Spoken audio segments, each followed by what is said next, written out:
What I'm really interested in doing is designing places where people can learn from one another and that can learn really complex ideas using no technology and high technology. I've been designing facilities around the world for 30 years. The first one is the Brooklyn Children's Museum in New York. And instead of being a place which collected objects, it was a place that was designed around learning how to interact with earth, air, fire, and water to learn from one another in the space. Cultural facilities never were about learning from the people in them. They were about learning about the objects that were contained in them. So this was designed completely differently, with being an experience where people could wander through it, and by playing and making things, they could learn from one another, as well as learning from the tools that were in the environment. So instead of having beautiful objects, they had tools to discover with.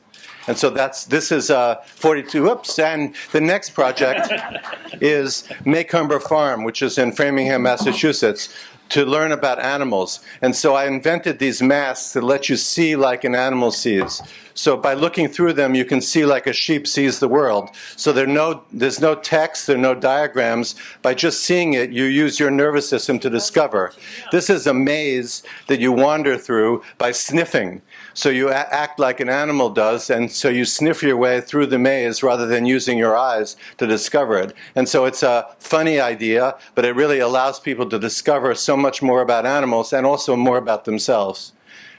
And this is it's the innovation station at the Henry Ford Museum. Henry Ford collected tens of thousands of the best inventions, and this was a device for people to learn about the basic ideas of invention and mechanical energy. And so each of the devices lets 35 people play together to make the system work and sort the balls. So it's a giant ball sorting machine, and it uses all the basic principles of levers and pulleys and Archimedean screws to make things happen. So you can discover the ideas underneath, but you discover them with 34 other people simultaneously. So that it's an interdependence that makes for the consciousness. This is the Maginot in Charlotte, North Carolina. It's all about stories. It's a children's theater and a children's library. So every child who comes in can contribute a story, and then this huge thing explodes with your name and the story you placed in it. And then instead of having huge amounts of other media in it, we had tiny media all over the place and telescopes so the children could discover it. So we all walk into places which have gigantic signs. This was tiny signs so that the children would be participating in the discovery while they're there. And this is Tryon Palace, which is in North Carolina. It was the original English governor's home. It became the place where the Constitution, the Declaration of Independence was signed. It was a place because it was the largest stone building in North Carolina. So we designed it because it had this immense history so that you could have the entire tour on a smartphone, but not only one tour, 8 different tours, because single point narratives are over. What we really need is multi-point narratives so you can hear lots of different points of view about the same things that you're looking at. So it's a way for each of the people in a park to see and learn a different story. This is Sony Wonder in New York City. What you do here is you enter into it and you say your name and voice, and it takes a picture of you, and then you watch your picture go through the history from daguerreotypes all the way up to high-definition television with your image and your voice as broadcast on it.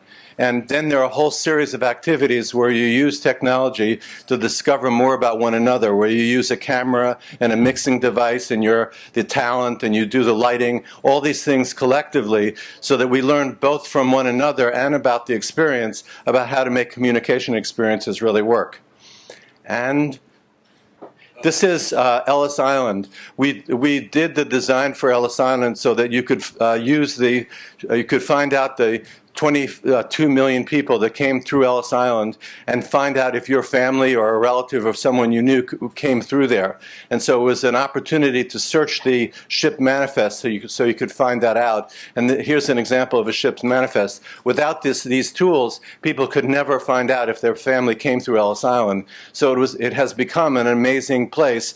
More than 6 million people have visited Ellis Island physically, and near 60 billion people have visited online. So it has become a kind of world resource. This is the Shanghai Dream Cube. This was the Shanghai Pavilion for the Expo, and we designed it so that it would celebrate the people of Shanghai. And we did this by opening up very early on a website so that all the people of Shanghai could contribute photographs of themselves and the things that they loved about Shanghai. We got more than 100,000 pictures, of which we selected many of them, and they became the exhibit content for the experience. And once we got all the pictures, then we designed the facility. It had to deal with 35,000 people a day because it was open for 180 days, and so it looked like, as you walked into it, it looked like what Shanghai sort of looked like before it became a city, and it had basically an environment that told the story of a grandfather and a granddaughter discovering Shanghai, but every surface of the environment responded to touch, so all these tubes changed color as you walked through them. And finally, when you got to the end of the story, you came into this 360 theater. Everyone raised their hands and waved their hands, and then the outside of the building would change color, and so that you could see that it would take 500 people waving their arms to make a change. Therefore, we had accomplished the story of everybody changing the world. This is the Edward M. Kennedy Institute for the United States Senate.